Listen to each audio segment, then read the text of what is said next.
ਸਾਰਿਆਂ ਨੂੰ ਮੇਰੇ ਵੱਲੋਂ ਪਿਆਰ ਭਰੀ ਸਤਿ ਸ਼੍ਰੀ ਅਕਾਲ। ਤੁਸੀਂ ਸਾਡੇ ਛੋਟੇ ਜਿਹੇ ਸੱਦੇ ਦੇ ਉੱਤੇ ਇਸ ਪ੍ਰੈਸ ਕਾਨਫਰੰਸ ਦੇ ਵਿੱਚ ਹਾਜ਼ਰ ਹੋਏ ਹੋ।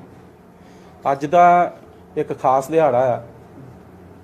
ਇਸ ਖਾਸ ਦਿਹਾੜੇ ਨੂੰ ਸਾਡੇ ਪੂਰੇ ਦੁਨੀਆ ਦੇ ਮਜ਼ਦੂਰ ਜਿਹੜੇ ਨੇ ਉਹਨਾਂ ਨੂੰ ਇਹ ਸਮਰਪਿਤ ਆ। 1 ਮਈ ਜਿਹੜਾ ਕਿ ਅੰਤਰਰਾਸ਼ਟਰੀ ਮਜ਼ਦੂਰ ਦਿਵਸ ਦੇ ਤੌਰ ਤੇ ਪੂਰੇ ਦੁਨੀਆ ਦੇ ਵਿੱਚ ਮਨਾਇਆ ਜਾਂਦਾ। ਮੈਂ ਅੱਜ ਦੇਸ਼ ਵਿਦੇਸ਼ ਦੇ ਵਿੱਚ ਵਸੇ ਸਾਡੇ ਸਮੂਹ ਮਜ਼ਦੂਰ ਭੈਣ ਭਰਾ ਜਿਹੜੇ ਕਿ ਬੜੀ ਮਿਹਨਤ ਨਾਲ ਆਪਣੀ ਰੋਜੀ ਰੋਟੀ ਕਮਾਉਂਦੇ ਹੋਏ ਦੇਸ਼ ਦੇ ਵਿਕਾਸ ਦੇ ਵਿੱਚ ਆਪਣਾ ਯੋਗਦਾਨ ਪਾਉਂਦੇ ਨੇ, ਮੈਂ ਉਹਨਾਂ ਨੂੰ ਸਜਦਾ ਕਰਦਾ ਹਾਂ। ਮੇਰੇ ਵੱਲੋਂ ਉਹਨਾਂ ਨੂੰ ਸਲੂਟ, ਕਿਉਂਕਿ ਬੜੀਆਂ ਕਠਿਨ ਪਰਿਸਥਿਤੀਆਂ ਦੇ ਵਿੱਚ ਉਹ ਆਪਣਾ ਕੰਮ ਕਰਦੇ ਨੇ ਔਰ ਆਪ ਘੱਟ ਖਾ ਕੇ ਵੀ ਸਾਨੂੰ ਸਾਰਿਆਂ ਨੂੰ ਸੇਵਾਵਾਂ ਜਿਹੜੀਆਂ ਨੇ ਉਹ ਪ੍ਰਦਾਨ ਕਰਦੇ ਨੇ। ਜਦੋਂ ਤੋਂ ਪੰਜਾਬ ਦੇ ਵਿੱਚ ਆਮ ਆਦਮੀ ਪਾਰਟੀ ਦੀ ਸਰਕਾਰ ਬਣੀ ਆ, ਅਸੀਂ ਹਰ ਸੰਭਵ ਕੋਸ਼ਿਸ਼ ਕੀਤੀ ਆ ਕਿ ਸਾਡੇ ਜਿੰਨੇ ਵੀ ਮਜ਼ਦੂਰ ਭਰਾ ਨੇ ਪੰਜਾਬ ਦੇ ਵਿੱਚ, ਅਸੀਂ ਉਹਨਾਂ ਵਾਸਤੇ ਕੁਝ ਬਿਹਤਰ ਕਰ ਸਕੀਏ। ਡਾਕਟਰ BR ਅੰਬੇਦਕਰ ਜੀ ਨੇ ਜਿਹੜਾ ਸੰਵਿਧਾਨ ਸਾਨੂੰ ਦਿੱਤਾ ਹੈ, ਉਹਦੇ ਵਿੱਚ ਵੀ ਉਹਨਾਂ ਦਾ ਇੱਕ ਵਿਜ਼ਨ ਸੀਗਾ ਕਿ ਸਮਾਜਵਾਦ, ਬਰਾਬਰਤਾ ਦਾ ਸਮਾਜ ਜਿਹੜਾ ਆ ਉਹ ਸਿਰਜਿਆ ਜਾਣਾ ਚਾਹੀਦਾ। ਉਹਨਾਂ ਨੇ ਕਾਫੀ ਆਪਣੇ ਸਮੇਂ ਦੇ ਦੌਰਾਨ ਵੀ ਮਜ਼ਦੂਰਾਂ ਵਾਸਤੇ ਬੜੇ ਸੰਘਰਸ਼ ਕੀਤੇ। ਉਹਨਾਂ ਦੇ ਕੰਮ ਦੇ ਘੰਟੇ ਨਿਸ਼ਚਿਤ ਕਰਾਏ, ਛੁੱਟੀ ਦੇ ਪ੍ਰਾਵਧਾਨ ਕਰਾਏ। ਜਿਹੜੇ ਮਜ਼ਦੂਰ ਨੇ ਜਾਂ ਲੇਡੀਜ਼ ਨੇ ਉਹਨਾਂ ਨੂੰ ਮੈਟਰਨਿਟੀ ਲੀਵ ਦੀਆਂ ਪ੍ਰੋਵੀਜ਼ਨਸ ਜਿਹੜੀਆਂ ਨੇ ਉਹ ਕਰਵਾ ਕੇ ਦਿੱਤੀਆਂ। ਸੋ ਅਸੀਂ ਉਹਨਾਂ ਦੀ ਸੋਚ ਨੂੰ ਅੱਗੇ ਤੋਰਦਿਆਂ ਹੋਇਆਂ ਪੰਜਾਬ ਦੇ ਵਿੱਚ ਅਸੀਂ ਜਿਹੜਾ ਸਾਡਾ ਖਾਸ ਤੌਰ ਤੇ ਲੇਬਰ ਡਿਪਾਰਟਮੈਂਟ ਆ, ਉਹਦੇ ਵਿੱਚ ਅਸੀਂ ਪਿਛਲੇ 1 ਸਾਲ ਦੇ ਵਿੱਚ ਕੁਝ ਕੰਮ ਜਿਹੜੇ ਨੇ ਉਹ ਕੀਤੇ ਨੇ ਮਜ਼ਦੂਰ ਵਰਗ ਦੀ ਭਲਾਈ ਵਾਸਤੇ। ਜਿਹੜੀ ਐਨਰੋਲਮੈਂਟ ਕੰਸਟਰਕਸ਼ਨ ਲੇਬਰ ਦੀ 21-22 ਦੇ ਵਿੱਚ ਜਿਹੜੀ ਆ ਉਹ 16,905 ਸੀਗੀ ਸਿਰਫ, ਤੇ ਜਿਹਨੂੰ ਅਸੀਂ 22-23 ਦੇ ਵਿੱਚ ਵਧਾ ਕੇ 50,637 ਜਿਹੜਾ ਆ ਉਹ ਕੀਤਾ 1 ਸਾਲ ਦੇ ਵਿੱਚ। ਕਿਉਂਕਿ ਜਿੰਨਾ ਚਿਰ ਤੱਕ ਮਜ਼ਦੂਰ ਵਰਗ ਆਰਗੇਨਾਈਜ਼ਡ ਸੈਕਟਰ 'ਚ ਨਹੀਂ ਆਊਗਾ, ਉਹਨਾਂ ਚਿਰ ਤੱਕ ਉਹ ਸਾਰੀਆਂ ਜੋ ਬੈਨੀਫਿਟਸ ਹੁੰਦੇ ਨੇ ਗਵਰਨਮੈਂਟ ਸਕੀਮਸ ਦੇ, ਉਹ ਵੀ ਬੈਨੀਫਿਟਸ ਤੋਂ ਵਾਂਝਿਆ ਰਹਿ ਜਾਂਦੇ ਨੇ। ਸੋ ਸਾਡੀ ਕੋਸ਼ਿਸ਼ ਆ ਕਿ ਵੱਧ ਤੋਂ ਵੱਧ ਅਨਆਰਗੇਨਾਈਜ਼ਡ ਜਿਹੜੇ ਮਜ਼ਦੂਰ ਨੇ ਉਹਨਾਂ ਨੂੰ ਆਰਗੇਨਾਈਜ਼ਡ ਖੇਤਰ ਦੇ ਵਿੱਚ ਲਿਆ ਕੇ ਉਹਨਾਂ ਵਾਸਤੇ ਜਿਹੜੀਆਂ ਸਹੂਲਤਾਂ ਦਾ ਪ੍ਰਬੰਧ ਜਿਹੜਾ ਆ ਉਹ ਕੀਤਾ ਜਾਵੇ। ਇਸ ਤੋਂ ਇਲਾਵਾ 2021-22 ਦੀ ਗੱਲ ਕਰੀਏ ਤੇ ਉਸ ਵੇਲੇ ਸਿਰਫ 33 ਕਰੋੜ ਤੇ 15 ਲੱਖ ਰੁਪਇਆ ਜਿਹੜਾ ਆ ਉਹ ਮਜ਼ਦੂਰ ਵਰਗਾਂ ਦੇ ਖਾਤਿਆਂ ਦੇ ਵਿੱਚ ਜਾਂ ਉਹਨਾਂ ਨੂੰ ਬੈਨੀਫਿਟ ਦੇ ਤੌਰ ਤੇ ਗਿਆ ਸੀਗਾ।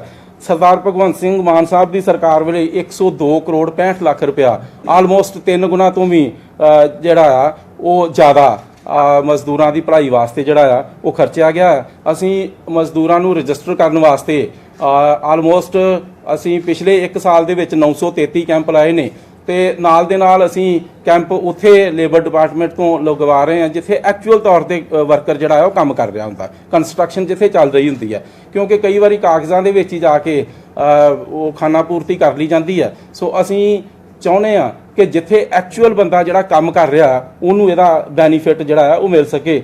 ਪੰਜਾਬ ਕੀਰਤੀ ਸਹਾਇਕ ਐਪ ਅਸੀਂ ਲਾਂਚ ਕੀਤੀ ਹੋਈ ਆ। ਉਸ ਐਪ ਦੇ ਉੱਤੇ ਸਾਡੇ ਮਜ਼ਦੂਰ ਭਰਾ ਉਹਦੇ ਤੇ ਆਪਣੇ ਆਪ ਵੀ ਜਿਹੜੇ ਨੇ ਉਹ ਰਜਿਸਟਰ ਕਰਵਾ ਸਕਦੇ ਨੇ ਤਾਂ ਕਿ ਉਹ ਬੈਨੀਫਿਟਸ ਲੈ ਸਕਣ। ਇੱਕ ਮਜ਼ਦੂਰ ਵਰਗ ਵਾਸਤੇ ਇੱਕ ਬੜੀ ਖਬਰ ਮੈਂ ਪੜ੍ਹ ਰਿਹਾ ਸੀਗਾ, ਬੜੀ ਮਾੜੀ ਖਬਰ ਆ ਕਿ NCERT ਦੀ ਬੁੱਕ, ਪੋਲੀਟੀਕਲ ਸਾਇੰਸ ਦੀ ਬੁੱਕ NCERT ਦੀ, ਜਿਹਦੇ ਵਿੱਚ ਰਾਈਜ਼ ਆਫ ਪਾਪੂਲਰ ਮੂਵਮੈਂਟਸ ਦਾ ਜ਼ਿਕਰ ਸੀਗਾ, ਉਹਦੇ ਵਿੱਚ BKU ਭਾਰਤੀ ਕਿਸਾਨ ਯੂਨੀਅਨ ਦਾ ਇੱਕ ਚੈਪਟਰ ਸੀਗਾ ਕਿ ਕਿਵੇਂ ਉਹਨਾਂ ਦਾ ਇਸ ਮੂਵਮੈਂਟ ਦਾ ਰਾਈਜ਼ ਹੋਇਆ ਔਰ ਕਿਵੇਂ ਇਹ ਮੂਵਮੈਂਟ ਜਿਹੜੀ ਆ ਇਹਨੇ ਉਪਲਬਧੀਆਂ ਕੀਤੀਆਂ। ਪਰ ਬੜੀ ਬਦਕਿਸਮਤੀ ਦੇ ਨਾਲ ਕਹਿਣਾ ਪੈ ਰਿਹਾ ਕਿ NCERT ਦੀ ਉਸ ਬੁੱਕ ਦੇ ਵਿੱਚੋਂ ਇਸ ਵਾਰ ਜਿਹੜਾ ਆ ਇਹ ਚੈਪਟਰ ਡਿਲੀਟ ਕਰ ਦਿੱਤਾ ਗਿਆ ਪੋਲੀਟੀਕਲ ਸਾਇੰਸ ਦੀ ਬੁੱਕ ਦੇ ਵਿੱਚੋਂ। ਜਿਹੜਾ ਕਿ ਦੇਖੋ ਮੂਵਮੈਂਟਸ ਚੱਲਦੀਆਂ ਨੇ।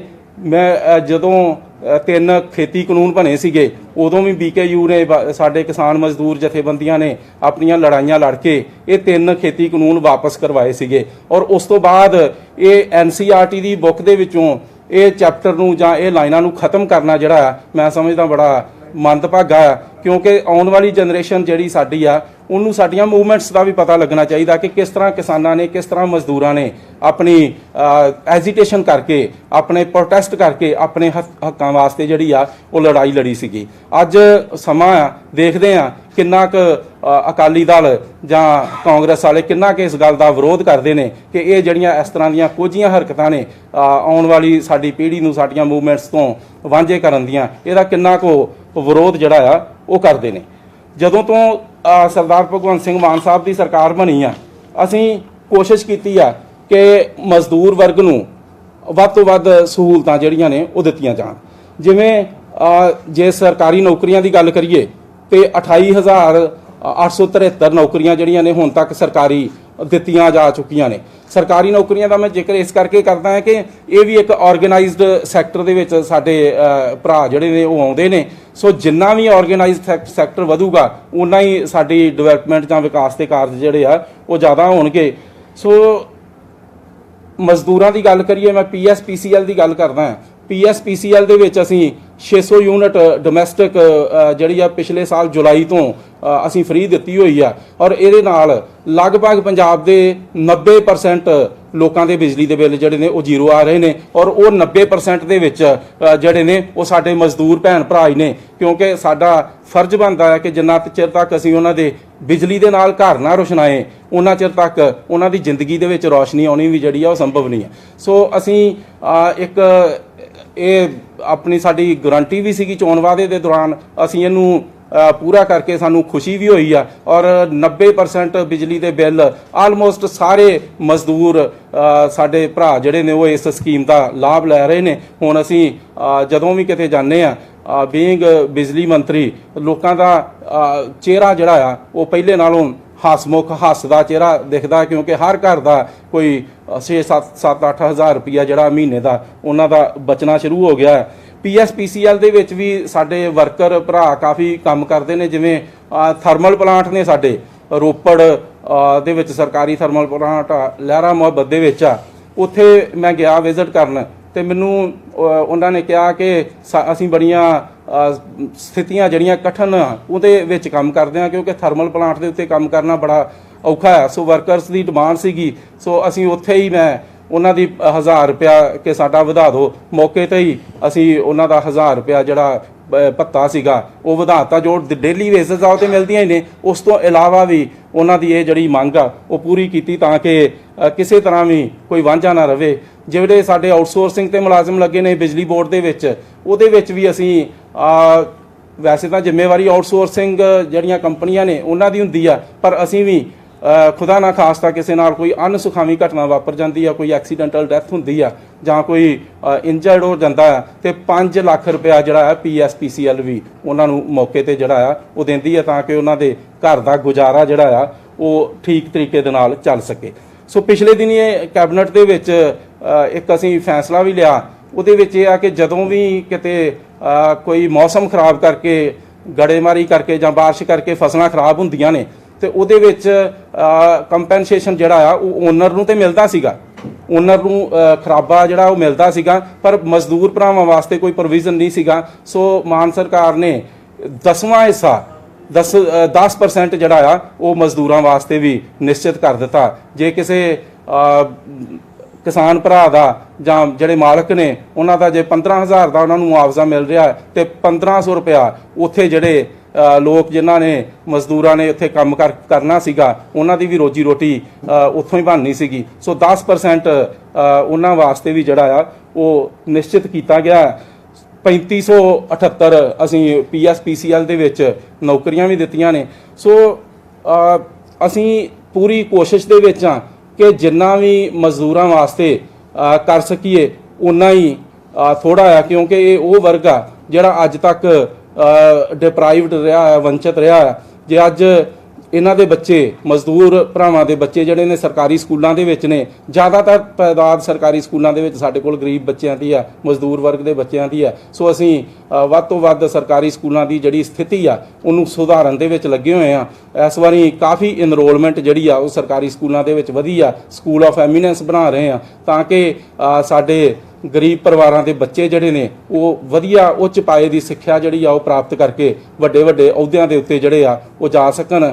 ਇੱਕ ਮਜ਼ਦੂਰ ਵਰਗ ਦੀ ਹੋਰ ਵੀ ਬੜੀ ਪ੍ਰੋਬਲਮ ਆ ਕਿ ਜਦੋਂ ਵੀ ਕਿਤੇ ਘਰ ਦੇ ਵਿੱਚ ਕੋਈ ਰੱਬ ਨਾ ਕਰੇ ਬਿਮਾਰ ਹੋ ਜਾਂਦਾ ਹੈ ਤੇ ਦਵਾਈ ਵਗੈਰਾ ਜਾਂ ਟੈਸਟਾਂ ਦੀ ਬੜੀ ਪ੍ਰੋਬਲਮ ਆ। ਇਹਦੇ ਵਾਸਤੇ ਮੁਹੱਲਾ ਕਲੀਨਿਕ ਜਿਹੜੇ ਆ ਅਸੀਂ ਖੋਲ ਰਹੇ ਹਾਂ। 500 ਮੁਹੱਲਾ ਕਲੀਨਿਕ ਅਸੀਂ ਖੋਲ ਦਿੱਤੇ ਨੇ। ਆਉਣ ਵਾਲੇ ਸਮੇਂ ਦੇ ਵਿੱਚ ਹੋਰ ਵੀ ਮੁਹੱਲਾ ਕਲੀਨਿਕ ਪੰਜਾਬ ਦੇ ਵੱਖ-ਵੱਖ ਹਿੱਸਿਆਂ ਦੇ ਵਿੱਚ ਜਿਹੜਾ ਉਹ ਖੋਲ੍ਹੇ ਜਾ ਰਹੇ ਨੇ। ਸੋ ਅੱਜ ਦੇ ਇਸ ਖਾਸ ਦਿਨ ਦੇ ਉੱਤੇ ਮਜ਼ਦੂਰ ਦਿਵਸ ਦੇ ਉੱਤੇ ਮੈਂ ਸਾਰੇ ਹੀ ਆਪਣੇ ਮਜ਼ਦੂਰ ਭਰਾਵਾਂ ਨੂੰ ਸਜਦਾ ਕਰਦਾ ਹਾਂ ਤੇ ਨਾਲ ਉਹਨਾਂ ਨੂੰ ਸ਼ੁਭ ਕਾਮਨਾਵਾਂ ਦਿੰਦਾ ਹੋਇਆ ਆਸ ਕਰਦਾ ਹਾਂ ਕਿ ਪ੍ਰਮਾਤਮਾ ਉਹਨਾਂ ਨੂੰ ਸਿਹਤਯਾਬ ਰੱਖੇ, ਉਹ ਆਪਣੇ ਘਰਾਂ ਦੇ ਵਿੱਚ ਸੁਖੀ ਸਾਂਦੀ ਵਸਣ, ਆਪਣੇ ਦੇਸ਼ ਦੀ ਡਿਵੈਲਪਮੈਂਟ ਦੇ ਵਿੱਚ ਵੱਧ ਤੋਂ ਵੱਧ ਹਿੱਸਾ ਜਿਹੜਾ ਆ ਉਹ ਪਾਉਣ। ਤੁਹਾਡਾ ਸਾਰਿਆਂ ਦਾ ਬਹੁਤ ਬਹੁਤ ਧੰਨਵਾਦ। ਵੀਡੀਓ ਸਾਹਿਬ, ਹੁਣ ਤੁਸੀਂ ਮਜ਼ਦੂਰਾਂ ਦੀ ਗੱਲ ਕੀਤੀ, ਕਿਸਾਨਾਂ ਦੀ ਗੱਲ ਕੀਤੀ ਹੈ। ਰਾਜਾ ਵੜਿੰਗ ਨੇ ਟਵੀਟ ਕੀਤਾ ਕਿ ਜਿੱਥੇ ਨੇ ਚੁਟਕੀ ਵਜਾ ਕੇ ਐਮਐਸਪੀ ਦੇਣ ਵਾਲੇ ਕੀ ਮਜ਼ਦੂਰਾਂ ਦੀ ਗੱਲ ਕਰਦੇ ਨੇ ਜਾਂ ਕੇਂਦਰ ਦੀ ਜਾਂ ਪੰਜਾਬ ਦੀ ਆਮ ਆਦਮੀ ਪਾਰਟੀ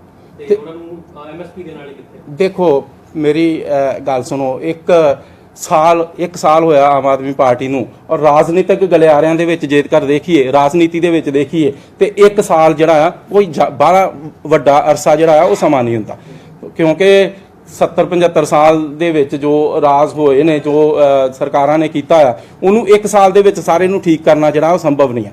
ਪਰ 1 ਸਾਲ ਦੇ ਵਿੱਚ ਜਿੰਨੀਆਂ ਸਹੂਲਤਾਂ ਆਮ ਆਦਮੀ ਪਾਰਟੀ ਨੇ ਪੰਜਾਬ ਦੇ ਵਿੱਚ ਦਿੱਤੀਆਂ ਨੇ, ਜਦੋਂ ਵੀ ਅਸੀਂ ਇਹਨੂੰ ਪੁਰਾਣੀਆਂ ਕਿਸੇ ਸਹੂਲਤਾਂ ਦੇ ਨਾਲ ਕੰਪੈਰੀਜ਼ਨ ਕਰਦੇ ਹਾਂ ਤੇ ਇਹ ਜ਼ਰੂਰ ਲੱਗਦਾ ਹੈ ਕਿ ਸਟਾਰਟ ਜਿਹੜਾ ਆਮ ਆਦਮੀ ਪਾਰਟੀ ਦਾ ਆ ਇਹ ਬਹੁਤ ਵਧੀਆ। ਪਹਿਲੇ ਸਾਲ ਦੇ ਵਿੱਚ 600 ਯੂਨਿਟ ਬੱਤੀ ਫ੍ਰੀ ਦੇ ਦੇਣੀ, ਉਹ ਵੀ ਵਿਦਨ 3 ਮੰਥਸ। ਸਰਕਾਰ ਬਣਨ ਨੂੰ ਅਜੇ 3 ਮਹੀਨੇ ਹੋਏ ਸੀਗੇ। ਸਾਨੂੰ ਕੋਈ ਉਸ ਵੇਲੇ ਕੋਈ ਇਲੈਕਸ਼ਨ ਨਹੀਂ ਸੀਗੀ ਕਿ ਅਸੀਂ ਕਹੀਏ ਕਿ ਇਲੈਕਸ਼ਨ ਆ ਗਈ ਆ, ਇਲੈਕਸ਼ਨ ਕਰਕੇ ਅਸੀਂ ਆਹ ਕਰ ਰਹੇ ਹਾਂ।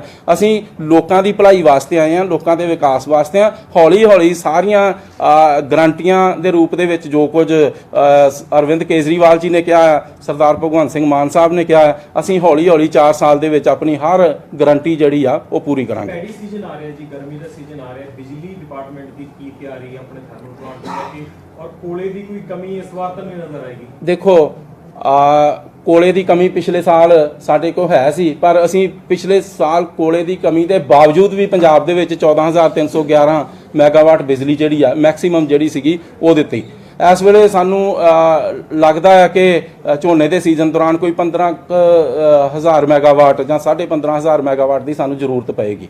ਉਹਦੇ ਵਾਸਤੇ ਅਸੀਂ ਇੱਕ ਤੇ ਆਪਣੀ ਟਰਾਂਸਮਿਸ਼ਨ ਕਪੈਸਿਟੀ ਜਿਹੜੀ ਆ ਵਧਾਈ ਆ। ਪਹਿਲਾਂ ਸਾਡੀ ਟਰਾਂਸਮਿਸ਼ਨ ਦੀ ਕਪੈਸਿਟੀ 7100 ਮੈਗਾਵਾਟ ਸੀਗੀ, ਜਿਹੜੀ ਅਸੀਂ ਪਿਛਲੇ 1 ਸਾਲ ਦੇ ਵਿੱਚ ਇਹਨੂੰ 8500 ਮੈਗਾਵਾਟ ਕੀਤਾ।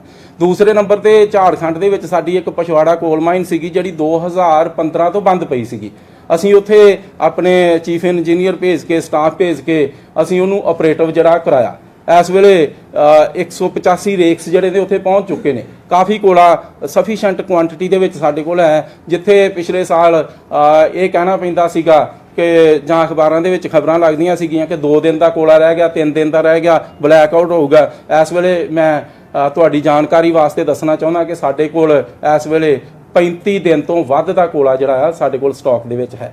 ਸਾਡੀ ਸਫੀਸ਼ੀਐਂਟ ਕੁਆਂਟੀਟੀ ਆ, ਸਾਨੂੰ ਕਿਸੇ ਤਰ੍ਹਾਂ ਦੀ ਚਿੰਤਾ ਕਰਨ ਦੀ ਲੋੜ ਨਹੀਂ। ਸਾਡੀ ਟਰਾਂਸਮਿਸ਼ਨ ਕਪੈਸਿਟੀ ਵੱਧ ਚੁੱਕੀ ਆ। ਸਾਡੇ ਜਿਹੜੀ ਜਨਰੇਸ਼ਨ ਆ ਬਿਜਲੀ ਦੀ ਜਿਹੜੀ ਕਿ 101% ਵਧੀ ਆ, 101% ਰੋਪੜ ਤੋਂ ਤੇ ਲਹਿਰਾ ਮੁਹੱਬਤ ਤੋਂ ਵਧੀ ਆ। ਇਹ ਵੀ ਜਿਹੜੀ ਵਧਾਉਣ ਦੇ ਵਿੱਚ ਮਜ਼ਦੂਰ ਵਰਗ ਦਾ ਬਹੁਤ ਵੱਡਾ ਯੋਗਦਾਨ ਆ। ਜਿਵੇਂ ਮੈਂ ਤੁਹਾਨੂੰ ਕਿਹਾ ਸੀਗਾ 1000 ਰੁਪਏ ਦੀ ਉਹਨਾਂ ਦੀ ਮੰਗ ਪੂਰੀ ਕੀਤੀ। ਮੈਂ ਉਹਨਾਂ ਦੀ ਇਸੇ ਹੀ ਜਿਹੜੀ ਮੈਨੂੰ ਖੁਸ਼ੀ ਸੀਗੀ ਕਿ ਉਹਨਾਂ ਨੇ ਬੜਾ ਮਿਹਨਤ ਕਰਕੇ ਜਿਹੜੀ ਆ ਦੁੱਗਣੀ ਡਿਮਾਂਡ ਪੈਦਾਵਾਰ ਜਿਹੜੀ ਆ ਉਹ ਕਰ ਦਿੱਤੀ ਆ। ਸੋ ਸਾਡੇ ਕੋਲ ਇਸ ਵੇਲੇ ਬਿਜਲੀ ਦੀ ਕੋਈ ਕਮੀ ਨਹੀਂ ਹੈ।